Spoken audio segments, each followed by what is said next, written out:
Welcome to Salad with a Side of Fries. I'm your host, Jen Trepic, talking wellness and weight loss for real life. We're here to clear up the myths, misinformation, bad science, and marketing to teach you how to eat and how to cheat. Are you ready? I'm having salad with a side of fries. This week, we're talking about GMOs to BEs. So friends, we have a new name for GMOs, although it's not really new, but we are now referring to GMOs on packages as BEs. So GMO stands for genetically modified organism. BE stands for bioengineered. Oh. And this isn't new, right? Like this reminds me of the high fructose corn syrup thing when high fructose corn syrup got such a bad reputation and everybody knew to avoid it and look out for it. Food packaging changed, like all the food manufacturers changed the packages to say corn sugar instead of high fructose corn syrup. So we're now seeing that again, different food.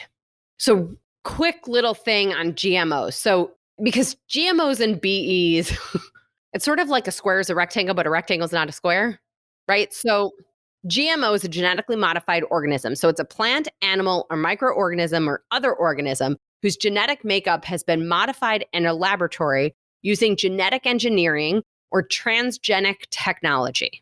The technical answer for bioengineered is that the food contains genetic material that has been modified through certain laboratory techniques and for which the modification could not be obtained through conventional breeding or found in nature.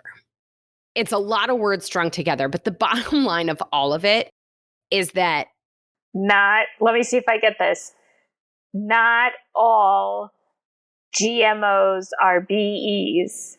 Correct. But all BEs are types of GMOs. Fabulous. Thank you. Yeah. So we have a lot of acronyms where I work, so it's kind of like... You're used to this. Yeah. It's like alphabet soup. So interesting what you're saying now. So the labels are going to be misleading because Correct. The numbers are going to look lower when in fact... Well, it might not even be detectable, right? So a lot of times they say no detectable GMOs.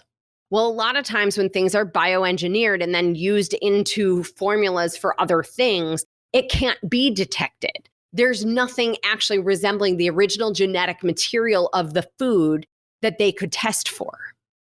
Oh. So it gets really complicated. So there are some genetically modified or bioengineered foods are done so that maybe the plant grows in a different climate, or it needs less water, or the bugs won't eat it. And then there's other GMOs or bioengineered foods that are sort of making a new food altogether, like a grapple. Like they took a grape and an apple, and it is this thing that's a small apple, looks like an apple, just really small, but kind of tastes a little grapey. Not really a fan, but that's whatever. So for today's conversation of GMO to BE, the reason why this is coming up. So first of all, this isn't new. There was a BE labeling law that was written and passed in 2016, but it became mandatory January 1 of 2022. Oh, okay. So essentially, it can get really confusing when we start to read food labels now because there are a lot of loopholes. It might be that they're giving you a link on the package. It might be that they're showing you a QR code and they're expecting the super conscientious consumer to do the homework to actually find out that there are bioengineered ingredients in the food. Oh. So a couple things. So the Non-GMO Project does amazing work in helping sort of explain this stuff. I took a couple things directly from them because I can't explain it any better. So a couple highlights. Most products of new GMO techniques, like the CRISPR, people have heard of CRISPR, so that's gene editing. So that won't require a BE disclosure because the law focuses on foods containing detectable modified genetic material in the final product. Products that contain GMOs made with these new techniques are currently untestable. Foods that are heavily processed contain little or no intact genetic material for accurate testing. So sort of like what I was saying before. They also fall outside of the BE disclosure requirements. This includes very common products like sugar and cooking oils, as well as packaged goods that contain such ingredients. The BE labeling law only applies to food intended for direct human consumption. GMO crops for livestock feed take up millions of acres of agricultural land and ultimately support the human food supply. But the BE labeling law does not look at it. Because of the sheer volume of GMO commodity crops grown for livestock feed, choosing verified meat, dairy, and eggs is the key to building a non-GMO future. So it just gets complicated also because if a food is made from a number of ingredients, the law is based on what the first ingredient is. So on the non-GMO project gives the example of like a can of soup.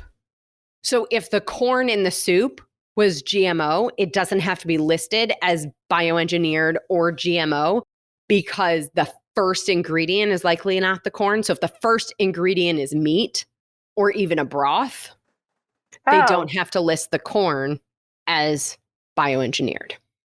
So long story short, keep your eyes peeled for these new labels.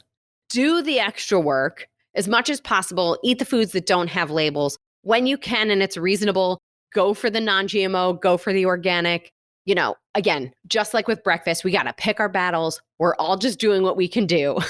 But I think it's important that we know these words. So genetically modified organisms are now often going to be referred to as BEs or bioengineered foods.